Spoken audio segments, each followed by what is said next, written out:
Hey there friends, it's your pal Gared here at the Magic Kingdom, and today I'm going to tell you 5 things you absolutely must do whenever you come to the Magic Kingdom. Let's get it going.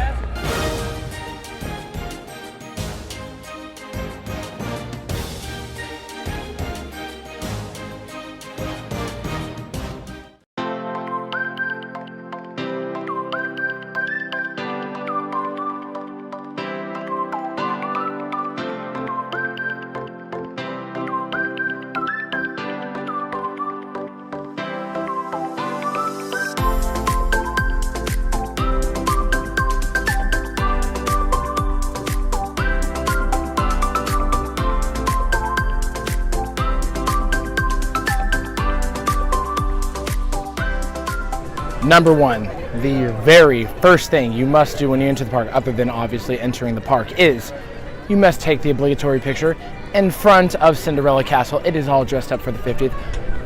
You're looking gorgeous.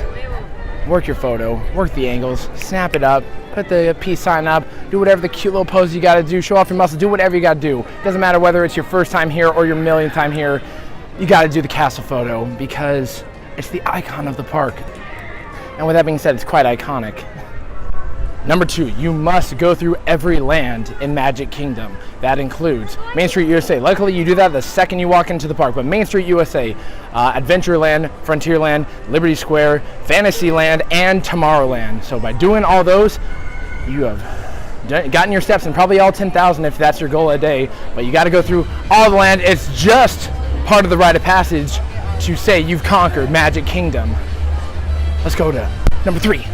Numero 3, or 3 in French. You need to go on one of the 4 mountains here in the park. If you don't know what the 4 mountains are, you of course have Big Thunder, Splash, Space, and Seven Dwarfs Mine Train is included in that too, but you need to go on at least one of those because they are just so fun, they're exciting, they're enjoyable, and, well, they're just awesome. Who doesn't want to ride on a runaway mine train?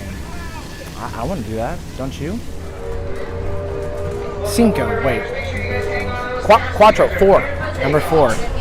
On a hot day like today, you need to refresh yourself. You need to cool yourself off, and what better way than with a Dole Whip?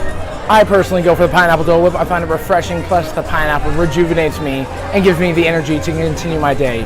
But please, I highly recommend getting yourself a Dole Whip. Mobile order, pretty dang fast, and then you can say, aloha.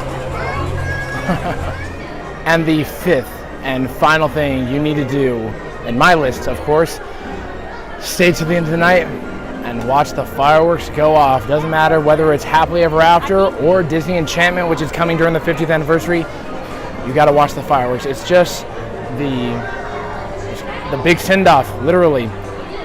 Boom, boom, sparky, sparky, boom, booms up in the air. Enjoy the fireworks, take them in. It will take you back to your childhood. Doesn't matter whether you're 5, 55, or 178.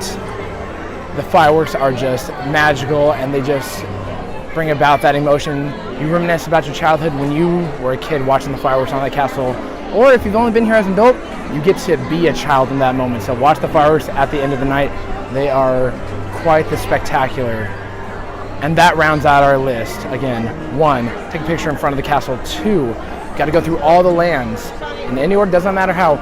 3, you got to go on one of the mountains.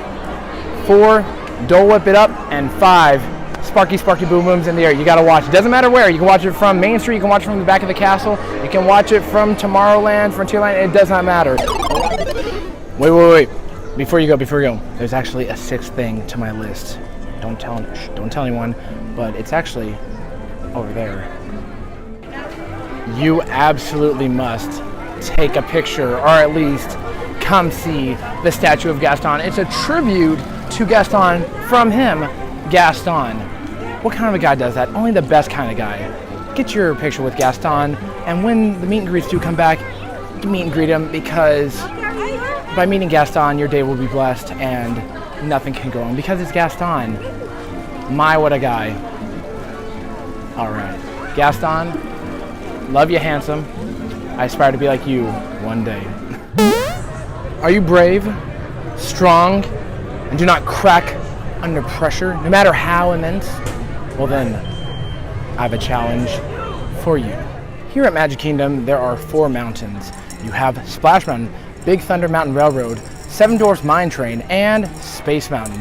Now, some debate whether or not Seven Dwarfs is one of the mountains, but it does have a very mountain-like shape, although it may be a small one. But here in Florida, we don't have mountains, so we're gonna count it. And the challenge is to do all 4 of those in one day here at Magic Kingdom. Now, that sounds pretty easy, especially with, you know, park occupancy being a lot lower, but when parks were at 100% and everyone was here, it was a challenge. You could easily spend 10 plus hours trying to do this, because wait in line for an hour, then you do the attraction, then you go to the next one, and next one, so on and so forth. But then you also have to eat, and then your family might want to do other things. So this is a challenge not for the faint of heart, light of heart, some kind of heart. It's only for the bravest. So again, 4 mountains: Splash, Thunder, Mine Train, and Space. All right, if you don't know what the mountain challenge is, these guys don't either. Who are all you people? I'm Lainey. Lainey? I'm Lily. Ava. Landon. Jacob. And Dad is? And Judd. All right, very nice to meet you all. A lot of names, I'll memorize them later. But the mountains challenge is this. There are 4 mountains here in Magic Kingdom. You have Space in Tomorrowland. You've got Seven Dwarfs Mine. It's a mountain because Florida doesn't have mountains. Then you've got Big Thunder, and then you have Splash. And the task is, or the challenge, all 4 mountains in one day. And when times were, like in the olden days when the park was full, it was a challenge because it could take 10 hours to do that because of hour-and-a-half lines everywhere. But nowadays it's a little bit easier. So have you guys ever attempted this before? We just rode Space. You just run, how long was the wait? Like 55 minutes. 55 minutes. Okay, so you're gonna do the other 3? Mm-hmm. All right, I have Going to Splash Mountain. Right going now. to Splash right now to cool off. Yep. Well, We're gonna do. I think we're doing the Seven Doors. Seven Dwarfs, and then what about Big Thunder? I don't even know what that's on the at. list. You don't know what that is? It's right next to Splash. You can't miss it. Okay. It looks like a runaway mine car because that's we what did it that is. Oh, okay, yeah, we did Oh. that. Yes. They're 2 all. days ago. They did it on another day, so they got to try again today. But now you guys know what the mountains challenge is, so I wish you nothing but the best of luck. Okay. All right. Peace out, Girl Scouts Wow. and Boy Scouts. Man, Have a good one. Thank Man Scout. He's a Man Scout. He's ready for the mountain challenge. So you too can be like those brave souls and try and tackle all 4 mountains in one day. On a day like today, 75-minute wait for Mine Train might be a little more challenging, but on some days you can easily get 5, 10, 25-minute waits, even for Mine Train, which is usually in the 75 plus range. So I wish you nothing but the best of luck in your challenge. And there's another time where I will actually attempt this myself, but I want to leave this up to that nice family that I just met. So best of luck. Good luck on the challenge. And if you're wondering if Disney knows about the challenge, yes, because on the Disney Parks website, they actually talk about this, and it's like hashtag Brave the Mountain Challenge or something like that. So look it up. But yeah, all 4 mountains. But have a great one. And this is Gared from the Kingdom Report. It's been a pleasure.